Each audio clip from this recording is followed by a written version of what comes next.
हमारे चैनल को सब्सक्राइब करें और बेल आइकन दबाएं।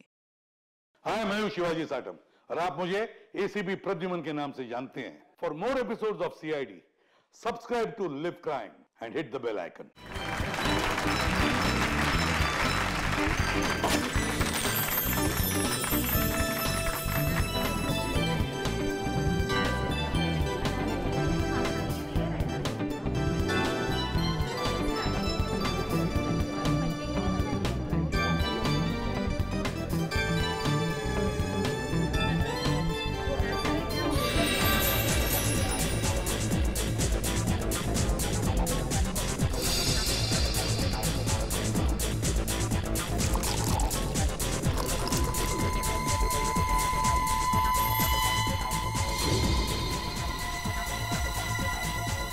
रुको सपना, क्या कर रही हो तुम?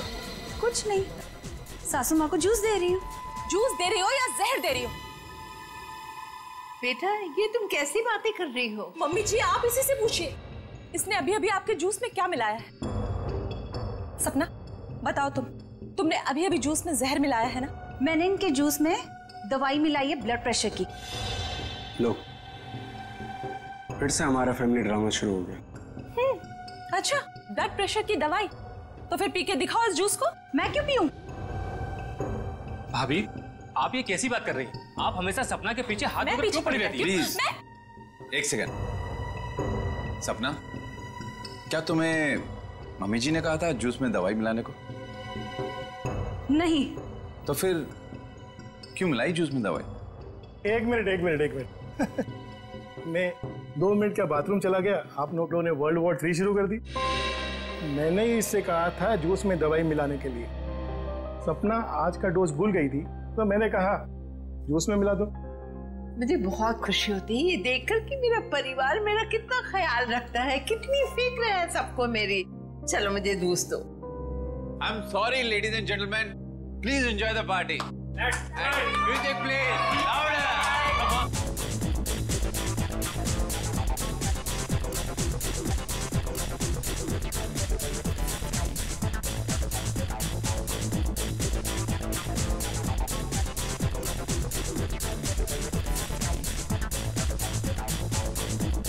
नमस्ते। नमस्ते। मैं कैसे हैं आप? प्रतीक जी, मैं बिल्कुल ठीक हूँ। आप कैसे हैं? बस मैं ठीक। आप कुछ ले नहीं रहे हैं?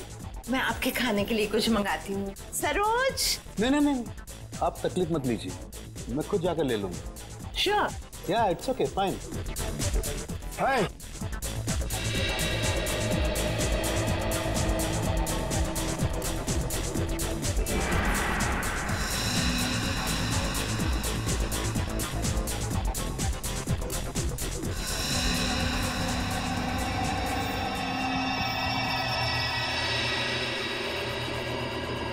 आनंद।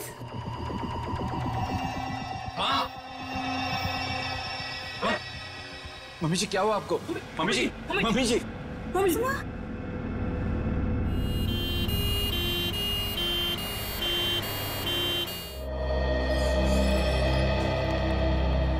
आइए सर, नमस्ते।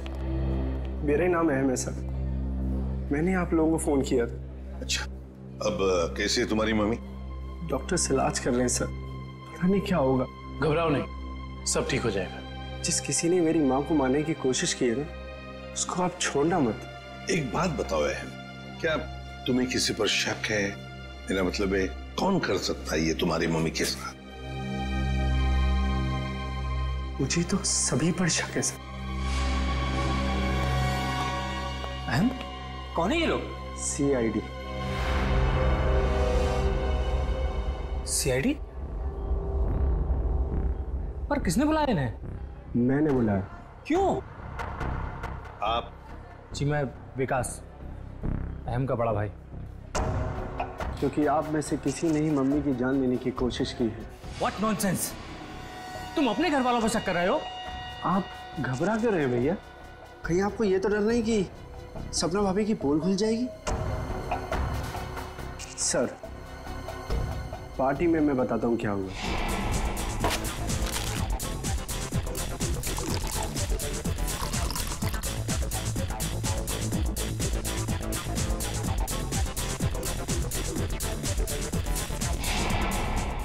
हमारी सपना भाभी पर शक है तुम्हें? Yes sir.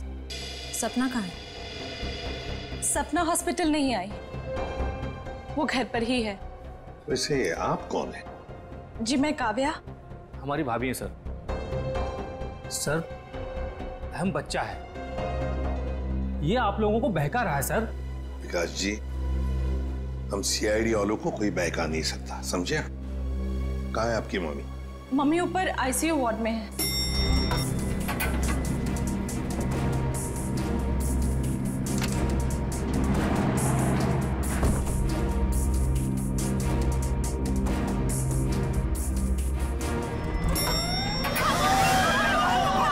ठीक है, आग लगी है लगता है। तो लोगों को बाहर निकल, जल्दी जल्दी आइए। इधर नहीं, इधर आइए प्लीज, आप लोग इधर आइए। जल्दी चलो, चलिए फ्लोर का, जल्दी आइए। नहीं नहीं, आप लोग इधर से आप लोग इधर से जल्दी चलो, चलिए फ्लोर खाली है, चलिए जल्दी आइए।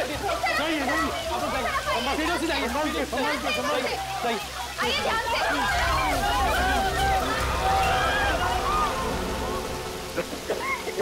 ईशान, ये कोई आग वाला धुआं नहीं है, इसकी गंदी कुछ अलग है। ये धुआं किसी और चीज का है, किसी केमिकल का।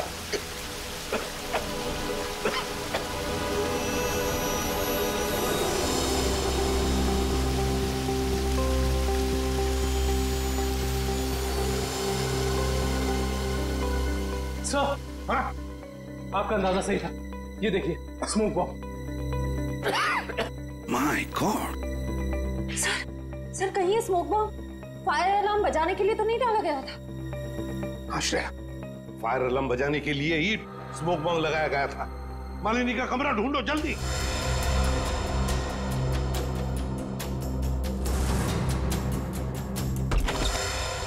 अरे बेड तो खाली है। ये मालिनी जी कहाँ चली गई होंगे? ऐसा लगता है मालिनी जी जान खतरे में। स्टाफ को बुलाओ, हॉस्पिटल के वार्ड में से एक मरीज गायब होता है और किसे कुछ पता नहीं। वाह, हम भी क्या करते साहब, जब हॉस्पिटल में भगदड़ मची तो हम अपनी जान बचाने के लिए यहाँ से भाग गए। क्या तुम लोग जान बचाने के लिए भागे, मरीज को ऐसे ही छोड़कर? शर्म नहीं आई तुम्हें? सर ये अचानक कैसे हुआ पता भी नहीं चला। हम मालिनी जी के परिवार वालों को बताने ही वाले थे कि उनकी मौत हो गई है। पर क्या उनकी मौत हो चुकी है? जी सर, इसका मतलब किसी ने मालिनी जी की लाश को गायब किया। और सर ये काम किसी हॉस्पिटल के बाहर वाले का नहीं हो सकता। सर आपसे एक रिक्वेस्ट है, ये बात आप अपने तक ही रखिएगा।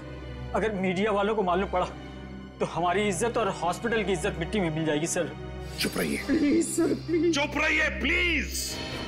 लाश गायब हुई है हॉस्पिटल से और आपको अपनी और इस हॉस्पिटल की इज्जत की पड़ी है। हाँ? एक बात ध्यान से सुन लो, तुम्हारे इस हॉस्पिटल का एक एक दरवाजा, एक एक खिड़की अभी इसी वक्त बंद चाहिए। मुझे एक चिड़िया तक बाहर नहीं जानी चाहिए, समझे? जी सर। सुना तुमने? गो इमीडिएट। दुष्यंत, हॉस्पिटल का कोना कोना छान मारो, कहीं तो छुपा के रखी होगी मालिनी की लाश को, कहीं तो। हाँ।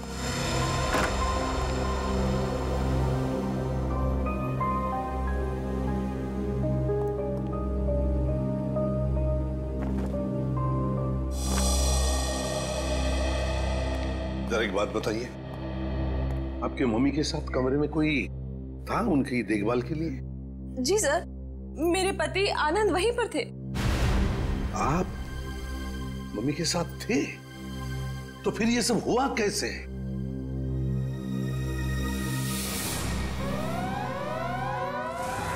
जैसे ही फायर अलार्म बजा तो मैं वार्डरूम के बाहर आया, ये देखने के लिए कि क्या मच रहा है। हर तरफ धुआं ही धुआं था, लोग पागलों की तरह यहां वहां भाग रहे थे। धक्का मुक्की में कुछ लोग मुझे मम्मी जी के वार्डरूम से बहुत दूर ले गए। जाकर भी मैं वार्डरूम तक नहीं पहुंच पा रहा था। किसी तरह जब मैं मम्मी जी के वार्डरूम में पहुंचा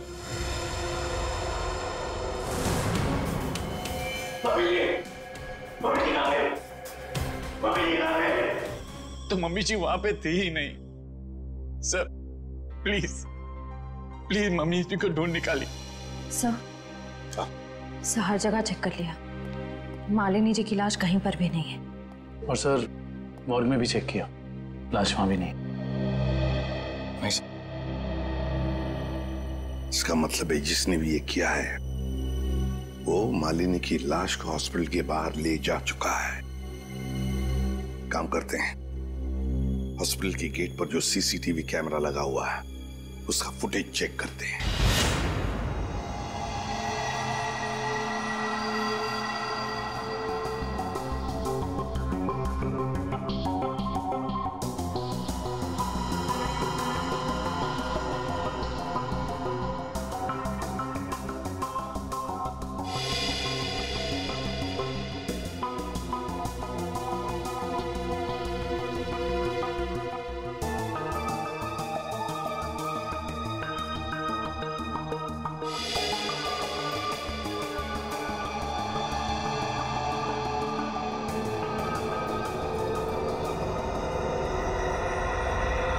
ये देखो, एक झटके में गाड़ी रिवर्स हो गई और हॉस्पिटल के बाहर भी निकल गई।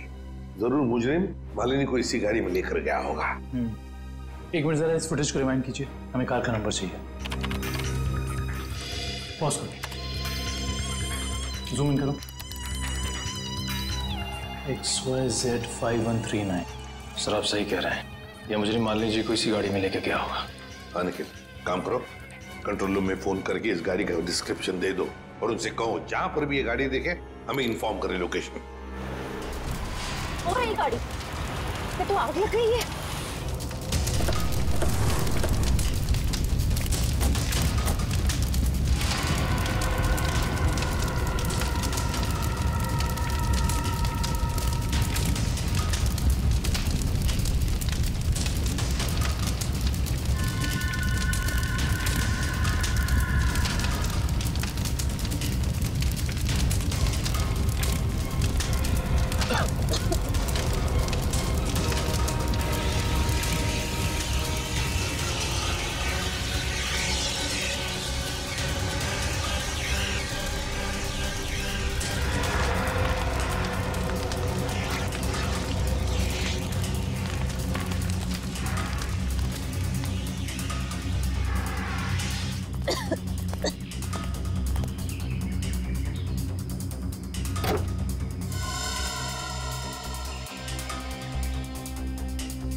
सर सीट्स तो खाली है पर कुछ अजीब सी बदबू आ रही है।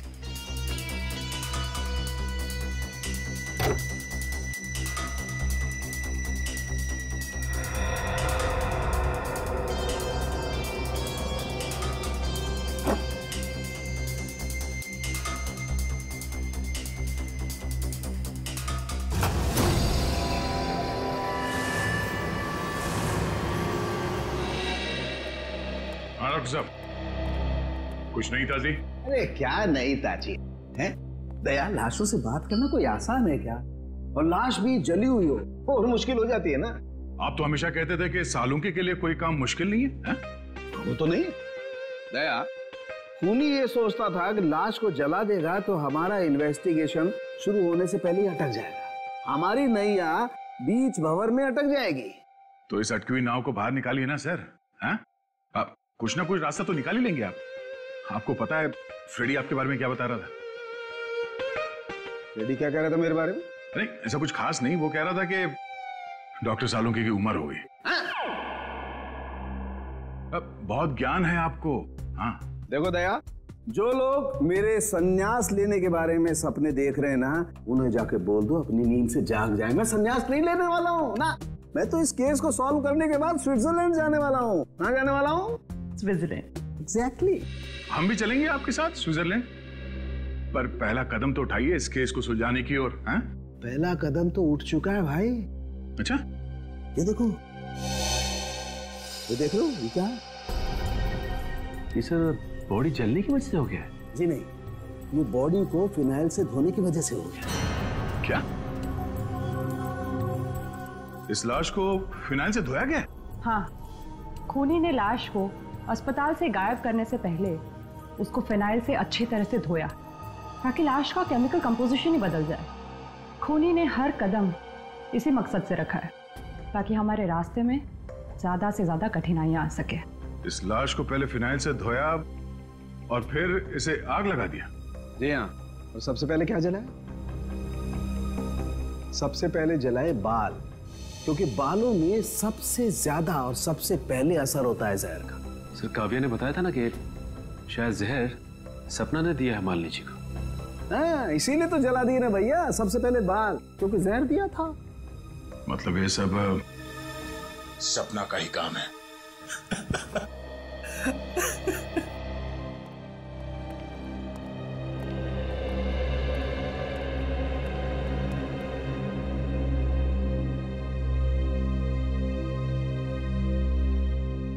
सर आप लोग कुछ पता चला माँ की मौत की वजह क्या थी? जी नहीं, मगर बहुत जल्द पता चल जाएगा। पता तो चल गया है ना सर, सपना ने ही जूस में जहर मिलाया था। बस कीजिए भाभी, इनफ। हर चीज की खाद होती है। डॉक्टर साहब आप बताइए ना इन्हें। देखिए, मैं इनका फैमिली डॉक्टर हूँ। सपना ने जूस में ब्लड प्रेशर की दवाई मिलाई थी, जो मैंने ही उसे कहा था। ओह अच्छा। अच्छा एक बात बताइए, क्या लगता है आप लोगों को कौन कर सकता है ये? कौन मार सकता है आपकी माता जी को? मैं कुछ कहना चाहूँ। आप? जी सर, ये हमारे परिवार के वकील हैं, मिस्टर संजीव। संजीव जी, कहिए संजीव जी, क्या कहना चाहते हैं आप? देखिए सर, मुझे शक तो नहीं है। हाँ, मगर पार्टी के बाद मालिनी जी मेरे साथ एक मीटिंग करना चाहती थी। मालिनी जी आपके साथ मीटिंग करने वाली थी? किस सिलसिले में? अपनी वसीयत बदलने के सिलसिले में। वसीयत बदलना चाहती थी? अच्छा। मीटिंग ही नहीं हो पाई क्योंकि अचानक इनकी तबीयत खराब हो गई। अच्छा संजीव जी, ये बताइए, अभी जो वसीयत है जो मालिनी जी बदलना चाहती थी, क्या है उस वसीयत में? कुछ बता सकते हैं आप? सर, इस वक्त जो वसीयत है उसके हिसाब से आधी जायदाद मिस्टर आनंद के नाम पे है और बाकी बची हुई आधी जायदाद दोनों भाइयों के नाम पे है। वकील साहब ये बताइए कि ये जो नई वसीयत है वो क्या होने वाली थी? सर, यही तो सब डिस्कस होना था, इससे ज्यादा मैं कुछ नहीं जानता। मालिनी जी की अचानक तबीयत बिगड़ गई और मीटिंग हो नहीं पाई। दुष्यंत, पता लगाना पड़ेगा मालिनी जी अगर वसीयत बदलती तो किसका फायदा होने वाला था और किसका नुकसान। अरे आओ आओ भैया, समझो केस सॉल्व हो गया। क्या बात है सर, लगता है लाश से कोई बड़ी जानकारी निकाल ली आपने। जी हाँ जनाब, पार्टी में मालिनी जी के कान से खून बह रहा था ना। हाँ, उसकी वजह पता चल गई आपको? जी हाँ, उसकी वजह थी दया साहब जहर।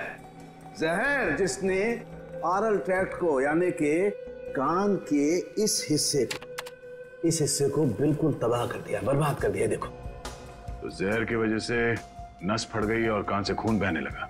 और इतना ही नहीं, इनके खून में से हमें बहुत ज्यादा मात्रा में नाइट्रोजन के कंपाउंड्स भी मिले।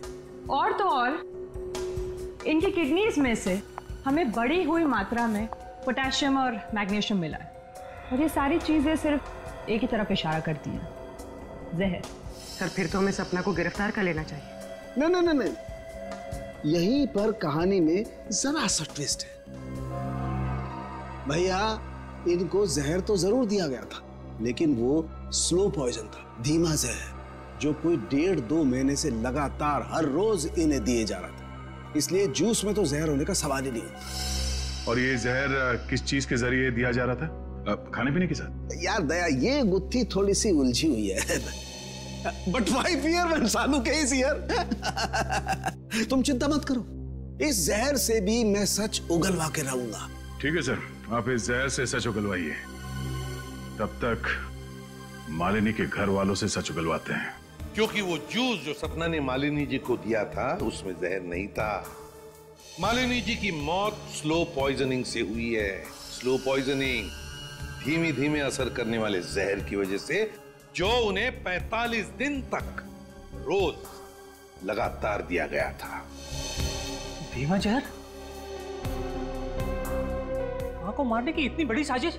जी, और ये साजिश किसी आसपास वाले की है जो उनके खाने के साथ, उनकी दवाइयों के साथ छेड़खानी कर सकता था। सर, चाय लीजिए आप लोग। थैंक यू, आप लीजिए।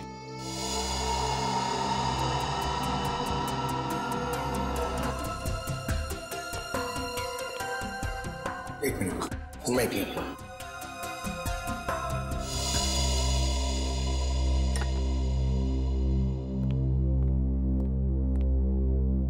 एक बात बताइए, मालिनी जी को रोज दवाई कौन देता था? सर, उन्हें दवाइयाँ सपना ही दिया करती थी। अच्छा। हाँ, मैं ही उन्हें दवाइयाँ दिया करती थी, पर कभी कभार सासू माँ अपनी दवाइयाँ खुद लिया करती थी, कभी आयुर्वेदिक की तो कभी न्यूरोपैथिक की।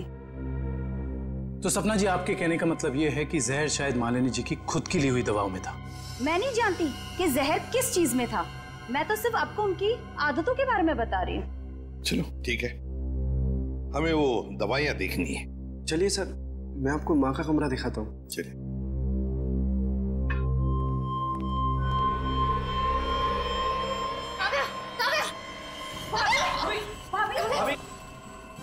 भाभी, क्या हुआ आपको भाभी? सांस लेने में दिक्कत हो रही। सुरेश, पानी लाओ। अरे पानी लाओ। दुष्यंत, लगता है इनकी तबीयत बिगड़ती जा रही है, जल्दी से एम्बुलेंस बुला लो और हॉस्पिटल ले जाओ इसे। श्रेया, तुम भी जाओ साथ में।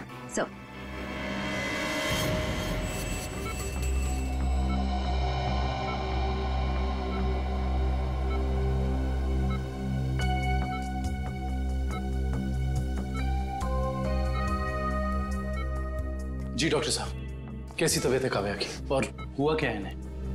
फिलहाल तो हम इनके बेहोशी की वजह समझने की कोशिश कर रहे हैं, बट डोंट वरी, खतरे का कोई निशान दिखाई नहीं दे रहा, इन्हें जल्दी होश आ जाना चाहिए। Thank God.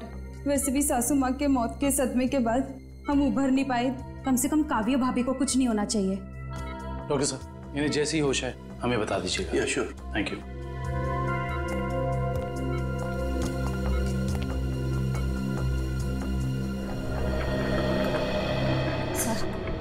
सर, मुझे तो सपना पर शक हो रहा है। वहाँ पार्टी में काव्या के साथ झगड़ा कर रही थी और यहाँ इसे काव्या की इतनी परवाह हो रही है। और श्रेया होना उस चाय में कुछ था जिसे पीते ही काव्या बेहोश हो गई। सर, चाय तो मैंने भी पी थी। थैंक गॉड मुझे कुछ नहीं हुआ। Are you sure Pankaj? Sure मतलब सर? मतलब चक्कर वक्कर तो नहीं आ रहे ना तुम्हें? चक्कर? नहीं सर, चक्कर नहीं आ रहे, मगर पेट में कुछ गड़बड़ लग रही है सर। पेट में गड़बड़ लग रही है, गर्मी हो रही है, कहीं से वो तो नहीं हो गया? पंकज, और अगर तुम्हें सीरियसली कुछ हो भी गया है तो हम हॉस्पिटल में ही है ना। अजीब बात है, ये काव्या का पति आनंद अभी तक आया नहीं। पंकज, उसका नंबर ट्राई करो।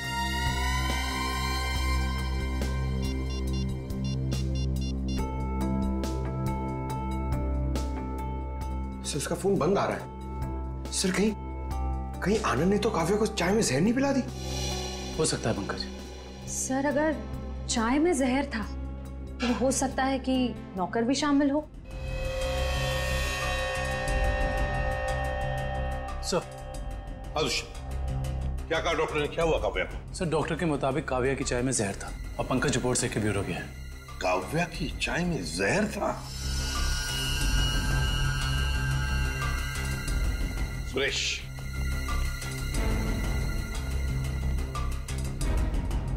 तो बताओ सुरेश, चाय में जहर कहां से आया? चाय में जहर कहां से आया? नहीं कहा था जहर डालने के लिए, ना मैंने डाला सर। सब पता चल जाएगा। एक बात बताओ, जब तुम चाय लेकर आए थे तो चाय कहीं पर रख दी थी और कुछ दूसरे काम के लिए गए थे? हाँ साहब, याद आया। मैं सुबह जब चाय लेकर आ रहा था तो आनंद साहब ने मुझे कुछ खाने के लिए लेकर आने को कहा। अरे सुरेश, सिर्फ चाय? कुछ नाश्ता भी ले जाओ, कल रात से किसी ने कुछ भी नहीं खाया। जाओ। जी साहब।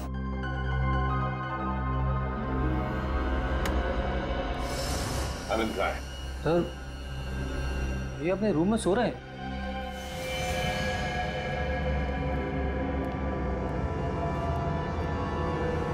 कहाँ है आनंद? आनंद तो है ही नहीं कमरे में। पता नहीं सर, अभी तो भैया यहीं सो रहे थे। फोन करके बुलाओ।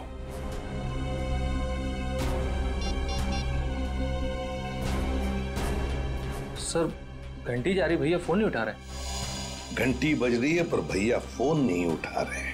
सर जब सुरेश चाय लेके आया था सर बिस्किट तो था ही नहीं, और तो और सर जब चाय आई तो वहां पे आनंद भी नहीं था, तो आनंद को पता कैसे चला कि कौन सा कप किसके हिस्से में जाने वाला है? हाँ वाकई आनंद तो वहां था ही नहीं चाय पीने के लिए। जब ये सुरेश सबके लिए चाय लेकर आया था तो सारे के सारे चाय के कप एक जैसे ही थे। उसमें एक मग था, मग बड़ा सा, जो काव्या ने उठाया था। तो हो सकता है वो काव्या का खास मग हो जिसमें वो हर बार चाय या कॉफी पीती हो। हाँ सर। और ये बात आनंद को मालूम थी। हेलो एसीपी साहब, मैं डॉक्टर सुमित। हाँ डॉक्टर सुमित बोलिए। एसीपी साहब आप जल्दी चले आइएगा, मुझे आपको कुछ जरूरी बात बतानी है। क्या हुआ डॉक्टर सुमित? ये काव्या तो ठीक है ना? हाँ वो ठीक है, मैं आपको फोन पे नहीं बता सकता, आप यहाँ जल्दी चले आइएगा। हेलो, लगता है बहुत बड़ी गड़बड़ हुई है हॉस्पिटल में। Let's go. लिस्ट बना के दोबारा से डिटेल मुझे दे देना, ठीक है? बाकी सब मैं देख लूंगी। डॉक्टर सुमित कहाँ मिलेंगे? सर उन्हें तो आईसीयू में भर्ती किया है। डॉक्टर सुमित को आईसीयू में भर्ती किया है? क्यों? सर एक बहुत बड़ा हादसा हो गया। डॉक्टर सुमित अपने कैबिन में खून में लथपथ मिले सर, और उनके सर पे बहुत गहरी चोट आई है। माय गॉड, क्या मिल सकते हैं उन्हें? फिलहाल तो नहीं सर, वो कोमा में है। होश में कब आएंगे नहीं पता। दुष्यंत, जरूर ये वही मुजरिम है जो ये सब कर रहा है। वो अभी भी हॉस्पिटल में ही है, पहले मालिनी के साथ और अब डॉक्टर सुमित के साथ। काव्या सर, कहीं उस मुजरिम का अगला निशाना काव्या तो नहीं? काव्या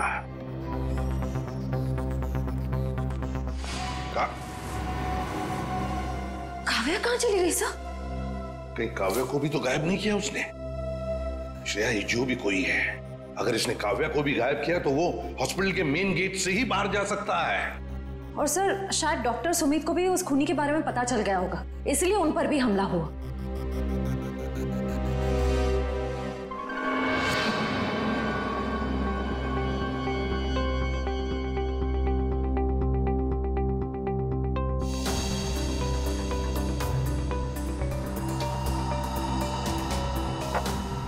निखिल, तो शायद डॉक्टर सुमित यहाँ फोन पर बात कर रहे थे और फिर पीछे से कोई आया और जोर से उनके सर पर वार किया और वो यहाँ नीचे गिर गए। हाँ साहब, डॉक्टर साहब के सिर के पीछे चोट आई है।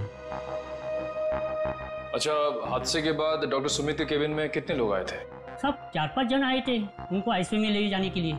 सर आनंद का अभी तक कुछ पता नहीं चला है, कहीं इस सब के पीछे उसी का हाथ तो नहीं? ये आनंद ही कुछ गड़बड़ है, कुछ न कुछ तो गड़बड़ जरूर है इस आनंद में। आइए सपना जी, आइए। कहाँ गई थी आप? वो मैं काव्या की रिपोर्ट्स लेने गई थी गैस्ट्रोलॉजिस्ट डिपार्टमेंट के पास। क्या हुआ? वहां से एक रिपोर्ट लाने में इतना वक्त? लाइन बहुत लंबी थी, मगर क्यों? क्या बात है? काव्या कहाँ है? काव्या गायब है, समझिए आप? क्या? सर ये ब्लड सैंपल्स तो ले लिए, लेकिन सर क्योंकि बाकी लोग डॉक्टर साहब के कैबिन के अंदर चले गए थे, इसलिए सारे जरूरी सबूत मिट गए। और यहाँ पे काव्या गायब है ना दुष्यंत? ये किसी एक आदमी का काम नहीं, ये जो भी कर रहा है ना उसका कोई साथी है। एक इनके परिवार में से कोई और दूसरा इस हॉस्पिटल में से कोई।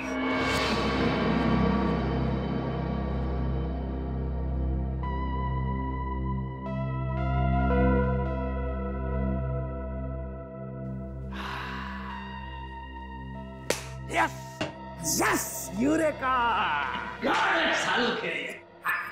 डॉक्टर साहब, क्या हुआ? ये फॉरेंसिक लैब में जश्न का माहौल? अरे हाँ भैया, जश्न का माहौल तो होगा ही। स्विट्जरलैंड की हसीन वादियां पुकार पुकार के कह रही हैं, सालुखे आजा रे तू आजा, तेरा इंतजार है। मतलब आपको पता चल गया कि वो लाश के अंदर जहर कहां से गया? जहर बॉडी में आया था दांत से। दांतों से जहर?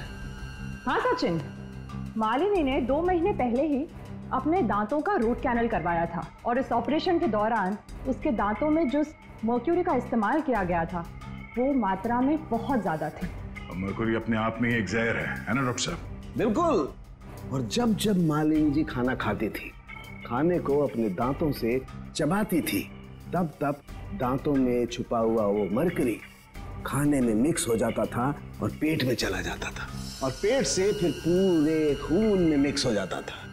यही है वो स्लो पॉइजन जिससे वो बेचारी बेमौत मारी गई। सर हो सकता है कि डेंटिस्ट ने सब जानबूझ के ना किया, गलती हो गई उससे, मे बी मेडिकल नेग्लिजेंस। नहीं सचिन, ये मौत एक हादसा होता तो लाश को जलाया नहीं जाता। जिस किसी डेंटिस्ट ने भी ये किया है जानबूझ के किया है। वकील साहब, जैसा कि आप जानते हैं कि हमारी माँ अपनी वसीयत बदलवाना चाहती थी। जी हाँ। मगर वो ऐसा कर नहीं सकी, तो ऐसी स्थिति में क्या हमारा बंटवारा पुरानी वसीयत के हिसाब से होगा? दरअसल बात यह है कि मैं और आपकी माताजी। अरे वकील साहब आप, डॉक्टर साहब आप भी? मैं तो सिर्फ ये पूछने आया था कि क्या आपकी माताजी ने कभी अपने दांतों का इलाज करवाया था 1.5-2 महीने पहले? नहीं सर, उन्होंने कभी मुझे तो नहीं, उन्होंने कभी हमें इस बारे में कुछ नहीं बताया। डॉक्टर साहब आप तो फैमिली डॉक्टर हैं, आपको तो पता होगा। मुझे भी कभी उन्होंने इस बारे में कुछ नहीं कहा। दुष्यंत, काम करो, घर की अच्छी तरह से तलाशी लो, शायद कुछ मिल जाएगा। और निखिल, घर में जितने भी नौकर हैं सबको ऊपर बुलाओ, लेकर आओ। एक बात बताओ, क्या तुम में से कोई जानता है कि मालिनी जी ने अपने दांत का इलाज करवाया था किसी दांत के डॉक्टर के पास 1.5-2 महीने पहले? सब एक दिन अचानक मालकिन के दांतों में दर्द हुआ तो उनका ड्राइवर उन्हें डेंटिस्ट के पास लेकर गया था।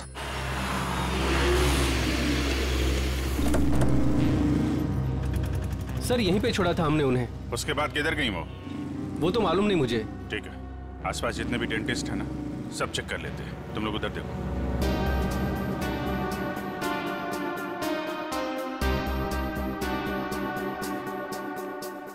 हम लोग सीआईडी से। क्या ये कभी आपके यहाँ इलाज कराने आई थी? No, I don't think so. ये यहाँ पर आए हैं। यहाँ से देखिए, ये 2 महीने पुरानी बात है। नो सर, ये लेडी कभी हमारे वहाँ इलाज के लिए नहीं आई। नहीं, मुझे नहीं लगता है यहाँ पर आए हैं। आई नॉर्मली मैं पेशेंट्स को याद रखती हूँ अपने। Thank you very much.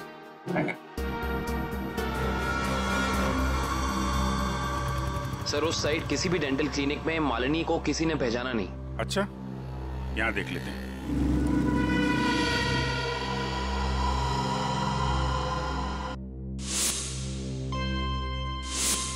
CID वाले आगे। तुम्हें मालूम है ना तुम्हें क्या करना चाहिए?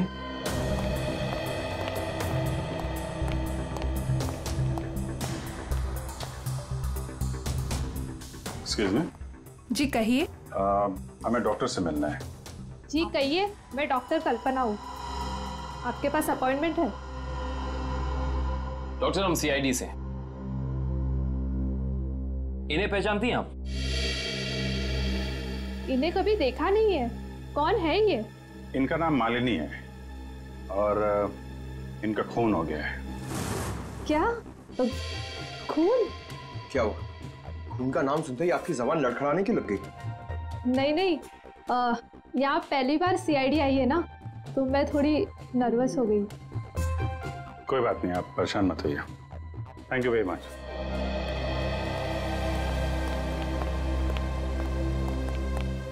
अरे सर, आप लोग अभी तो आए, इतनी जल्दी जा रहे हैं? डॉक्टर प्रतीक ने ठीक से इलाज नहीं किया क्या?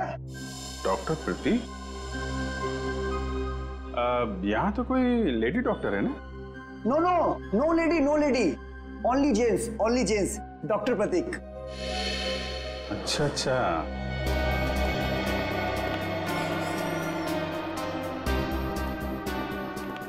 अरे सर, आप लोग फिर से आ गए? अरे वो क्या हुआ कि इनके दांत में दर्द होने लगा अचानक, तो वो जरा डॉक्टर से मिलना था। क्या नाम है उनका? डॉक्टर कल्पना। हाँ जी, 1 मिनट। हेलो,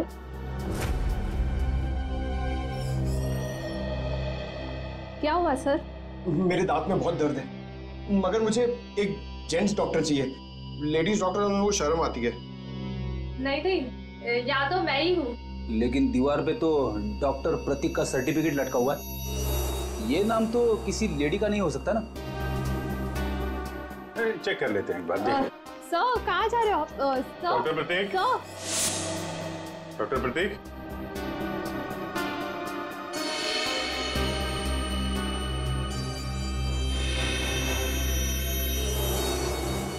अरे डॉक्टर साहब क्या कर रहे हैं?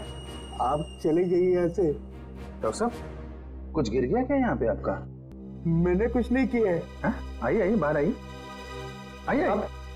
अब चले जाइए यहाँ से। अरे चले जाएंगे डॉक्टर साहब। आप चले जाइए। अब जाएंगे, पहले थोड़ी बातचीत तो कर लें। लेकिन मैंने कुछ नहीं किया। अरे आइए तो सही, आइए। मैंने कुछ नहीं किया। हाँ। सर, ये ऐसे नहीं मानेंगे। लगता है डेंटिस्ट साहब के दांतों का इलाज करना पड़ेगा। अरे लेकिन हमें से किसी को डेंटिस्ट्री आती नहीं है। अरे नहीं आती तो आ जाएगी। क्यों डॉक्टर साहब, प्रैक्टिस मेक्स मैन परफेक्ट ना? आपने भी तो प्रैक्टिस से सीखा होगा। आती। हाँ तो फिर आइए प्रैक्टिस कर लेते हैं। आइए बैठिए बेटा। अरे बेटा बैठिए। आइए बैठिए। ये क्या कर रहे हैं आप लोग? बैठिए। ये गलत कर रहे हैं आप लोग। तुमने जो किया वो ठीक था क्या? मैंने गलत कुछ नहीं किया। गलत तो हम भी नहीं कर रहे डॉक्टर साहब। आप जल्दी से मुंह खोल दीजिए वरना बता। मालिनी का इलाज मैंने किया था। और इलाज के बहाने उसके दांतों में ज्यादा मरकुरी भी तुमने डाली थी। गलती हो गई। गलती नहीं है, ये गुनाह है। किसके कहने पे किया था? मुझे नहीं मालूम। पता आनंद पैसे दिए थे मुझे इसलिए। कहाँ मिलेगा ये? भाई को था।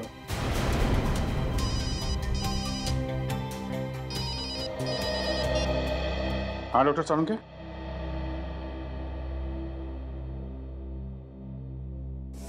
क्या? आनंद रुक जाओ। आनंद, गोली चल जाएगी।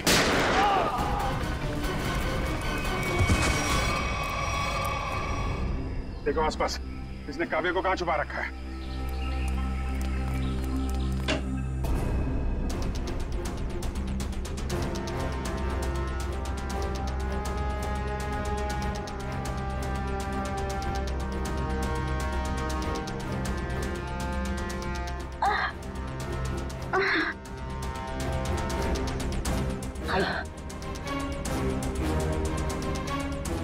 चलो।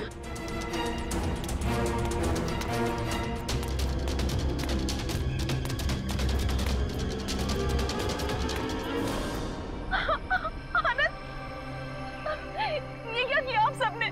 मेरे पति को मार डाला। आनंद उठो। सर, इनके प्यार को तो देखकर ऐसा लगता है कि अगर इन्हें ऑप्शन दिया जाए कि ये मर जाए और इनका हस्बैंड जिंदा हो जाए तो वो ऑप्शन जरूर ले लेंगी। क्यों नहीं सर, ये तो एक भारतीय नारी का फर्ज है ना। पर अफसोस, मेरे पति खुद ही मुझे जिंदा नहीं देखना चाहते थे। ये तो भगवान का शुक्र है कि मेरी चाय में जहर थोड़ा कम था, वरना आज आपको यहाँ मेरी लाश मिलती। अभिजीत, काव्या की चाय में जो दवाई के ट्रेसेस मिले हैं उससे किसी की जान नहीं जा सकती। एक मिनट, आपको कैसे पता चला कि आपकी चाय में जहर कम था? वो सर, अभी आप ही ने तो कहा। अरे हमने कब कहा? हाँ, याद आया, आनंद ने बताया था। हाँ? आनंद कैसे बताएगा? आनंद बेचारा तो खुद ये बात नहीं जानता था।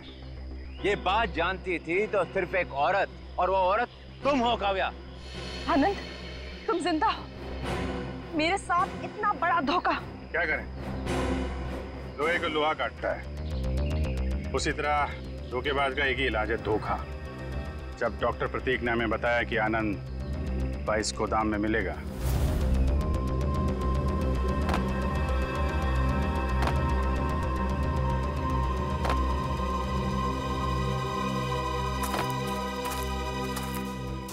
तो हमने यहाँ पहुंचकर देखा कि वो बेचारा बंधा पड़ा है। उसके हाथ पांव खोले तो उसने अपनी आप बीती सुनाई।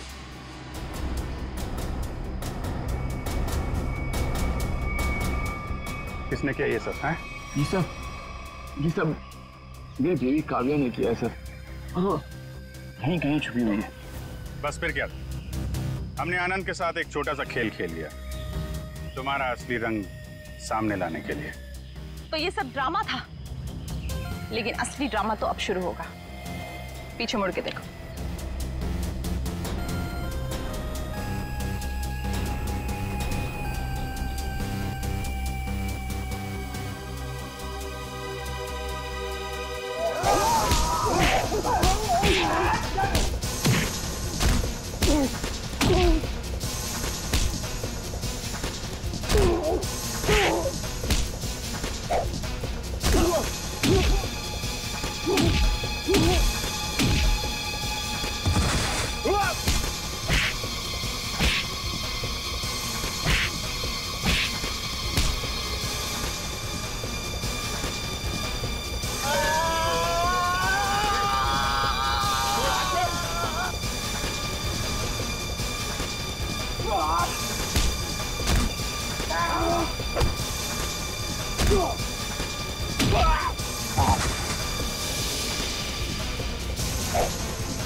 बड़ी भारतीय नारी होने का ढोंग कर रही है। तुम जैसी नहीं होती भारतीय नारी।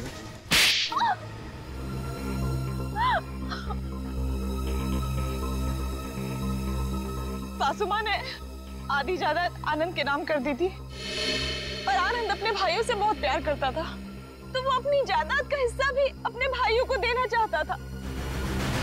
और ये बात आपको बहुत खटकती थी, क्यों?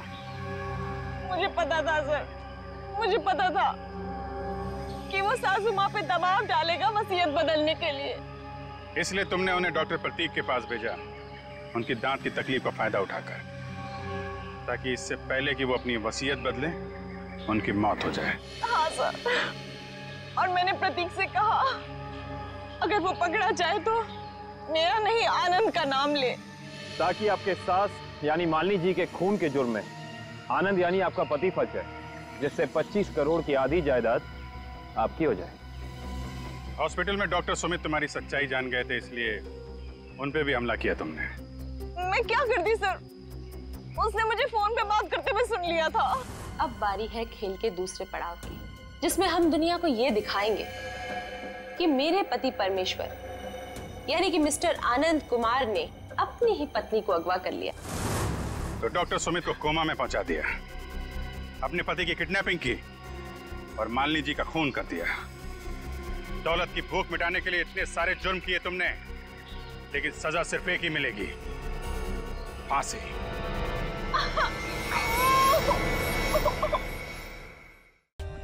For more updates, subscribe to our channel, click the show links and enjoy watching the videos.